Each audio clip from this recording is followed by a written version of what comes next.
Welcome to Still Plays Galaxy of Heroes. It is time for a roster update video. We got a Grand Arena to sign up for pretty shortly, and there has been a lot of recent changes. Conquest just finished up. We got Ezra and Exile. We have a lot of progress in the farms towards Baylan, Skoll, and GLAT with our major projects. We have a new set of Datacrons, and just a lot of improvements to be making along the way. We'll be seeing some changes for next week. Here's our bird's eye view. We do have some recent unlocks. The first one will begin with Ezra in Exile. We're going to take him right up to gear 11. We could take him up higher, but without the full squad around, I think we're going to do a little bit of gear 11 testing. I like to just see what's going to happen for us free-to-play players who don't always have the resources that I have banked up, to see what kind of testing that we can employ. But I am going to drop on a few of these pieces. I'll leave off the Kairos, although I'm pretty healthy in Kairos right now. I could drop those pieces, and we are definitely going to be putting on all of these. We got our Omegas. Amis I haven't looked too much about. You know what, we'll think about that for a moment and talk about it. I haven't read this kit. We have been busy lately, so the types of videos and research that I usually do did not exist for this character. But we can put on all of these Zetas. That I have plenty of, and we have 3 Amis to consider. Now, without reading the whole kit, just based on what these Omicrons say, this is how I'm thinking about it. 1, this unique, you probably are going to be interested in putting on, but because I'm at gear 11 and I'm not pushing forward right now, we can leave this off, because this is only related to mastery, which means you got to have relics for it to do anything, so we can safely delay it for a moment, especially because I'm only at 117 Amis. I don't really want to deplete these right now. This one is interesting, a lot of debuffs, but it's also just added damage based on target's max health. That's probably going to be good, but I'm always a little hesitant to put Amis on a special ability because of the cooldowns. It means you're not always going to be gaining the benefits from it. You only once every couple turns. It's the same deal with this one on a special, but I like this one a lot more because I feel like, based on how this gives you 25 stacks of the Purgle migration and all specters gain backup plan, this one sounds like it is going to be critical to the function of the team, so I will drop this one on the character right now because I don't feel like we're going to be able to get the kind of testing that we want to employ without it. Whereas with these others two, I think we're still going to get the primary idea of how we want to see this character without putting those Omicrons on. And before we drop more gear on, I should have done this first. This is the status of the Horde. We have here, this column does include Ezra and Exile, and in addition to a couple other things that we are going to do today, but I'm being very careful on our signal data because all we have been farming for a couple months now has been shards, and we do have some of that to do today with Great Mother. But we can see that the Electrum Conductors and the Zin Biddies, those are low but not problematically low. We are still working on them. And then the Carbonite circuit boards, that's really 1 or 2 purchases away. The Bronzium wirings are going to take a little bit of work, but by the time I have the signal data, we should be perfectly fine on those. So I'm not too concerned about it, even though it is lower than I like to be. Keypads, same kind of deal. By the time the signal data is done, the keypads will be done. Not a concern. Kairos, also same kind of position. We have deficits, but they're not scary deficits. This column here, Epic, this is the Baylan Skoll column. It includes the gear for Baylan Skoll. So in that respect, we could reduce some of these numbers because I do think I'd put in the requirements, probably take them to Relic 3. And then the GLAT requirements, this has been updated to include Padawan Sabine and Fulcrum to Relic 9. Everything is in there. So this is a good perspective. Then we have luxury relics here, characters like Darth Bane that would love to be taking up to high relics, but I just can't justify right now, even though it would really make my Grand Arenas a whole lot easier. Next up, our most recent Marquees character, Padawan Sabine. Same kind of deal. We're going to bring her up to gear 11. I like to take them up to the Cairo gear during the unlock portion and then do this on screen. And we let that truck roll by. Okay, now let's drop on these few pieces of gear, and the rest we can hold off on. We'll do that one. And then the Omegas.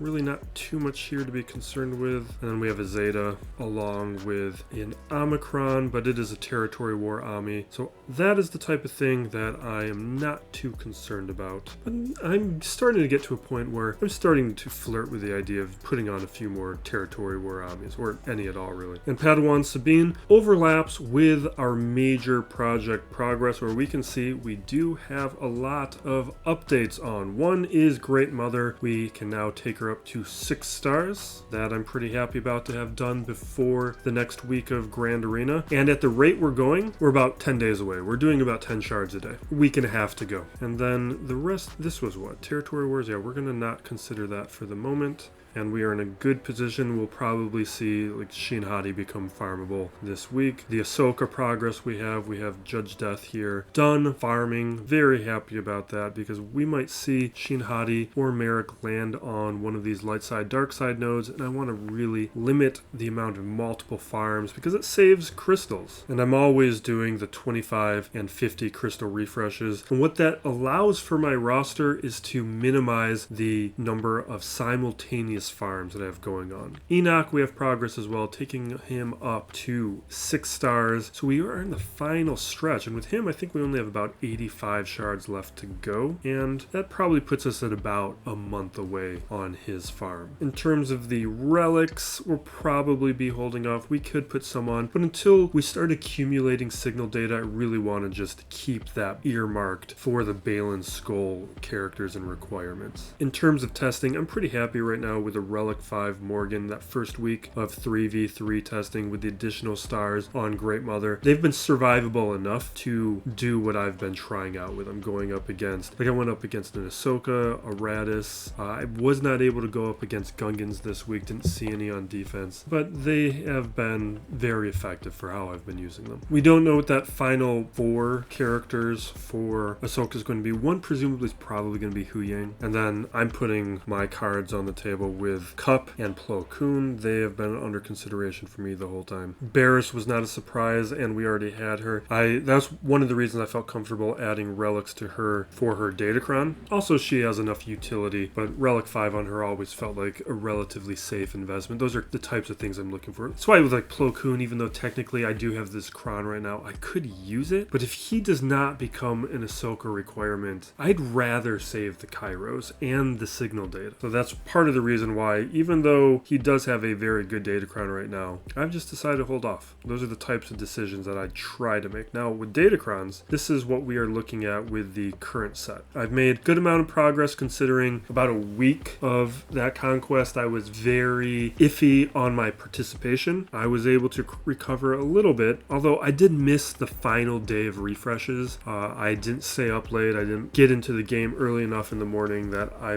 couldn't take another one of these up to Relic 9, which I'm a little frustrated with because I didn't get Starkiller and Mara Jade, and those are definitely ones that I would have liked to have had. And this is roughly how I've been prioritizing the Datacrons. What we're looking at here is we have our unaligned force user ones, the ones that I could just throw onto any squad right now. The squads are ready to go. The characters are ready to go. Same deal with the mercenaries. These squads and characters are ready. Then another one that I would like to have, Shin Hati. Juhani is one where if I felt like I could make it work with Jedi, I might consider taking Juhani up to Relics, even though it's an Old Republic oriented Datacron. And then the Old Republic ones in general, I'm just opting out of altogether.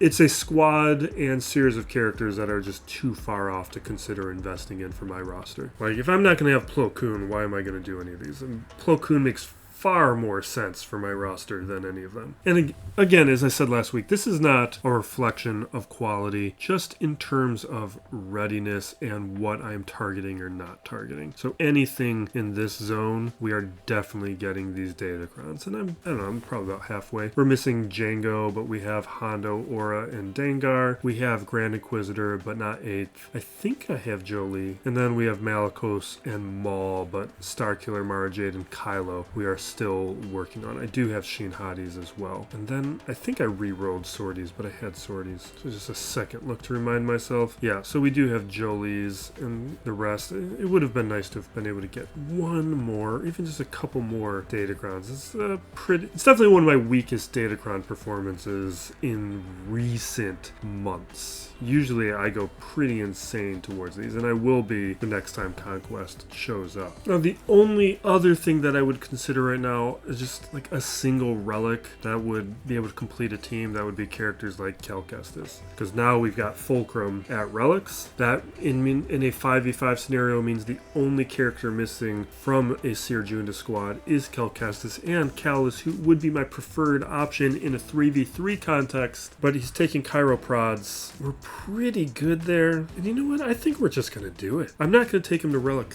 Would I want to take him to Relic 3 right now? I think we just do it. Let's just do one thing to strengthen a weakness. I think that's a good idea. We'll take him up to Relic 3 so we can throw on a Datacron. Because I do use like a Sirjunda Malicos team all the time. And I usually prefer to have Kel in there in the 3v3 context. But I've just been opting for no Datacron. And we have a Malicos Cron now. So I actually think I'm glad I did think this through, because this is actually kind of important. Because otherwise, well, I guess I could be using like Crew. I do somewhat regularly use Crew. We would have been fine either way, but now we have some flexibility, and he's a character I wanted anyway at Relics. And otherwise, we can hold off. The only other thing we could consider is taking Relics up on Night Trooper and Judge Death. But I like showcasing what that squad can do at Gear 11, because they're really good. Like, they can clean up a Jabba in 3v3 with this squad. Even lower stars, you can use this as a cleanup squad. They're great. And that Omicron is pretty important for Grand Arena, I think. Some of what Night Trooper does is harder to do without the Omicron. Now, one thing that was in the budget is I did volunteer to make an improvement for my guild, and that is to take Trench up to Relegate. And I talk a lot about Trench because I think he gets way too much hate. He's giving me holds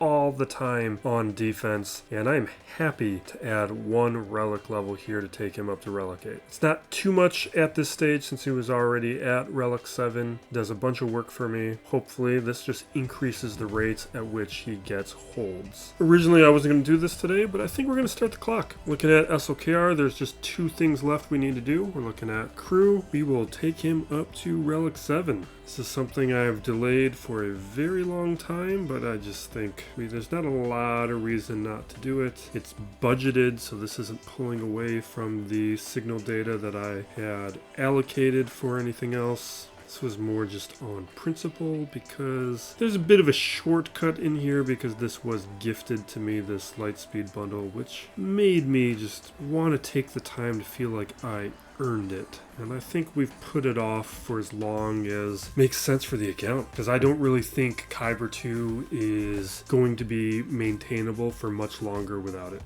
It is definitely tying a hand behind my back, and I think we're fully qualified. So we will be able to start the clock, and one more thanks to Tract for that. And we'll wrap it up there. We're working on getting back into the swing of things. Grand Arena should go much better this week, but we did well enough the first week. It's just we're a little scary right on the edge of Kyber 2 and Kyber 3, and we're trying our best to hold on to that Kyber 2 slot. So we'll see how next week's goes. Thank you for watching. Be nice to each other, everybody. This is Still Plays Galaxy of Heroes.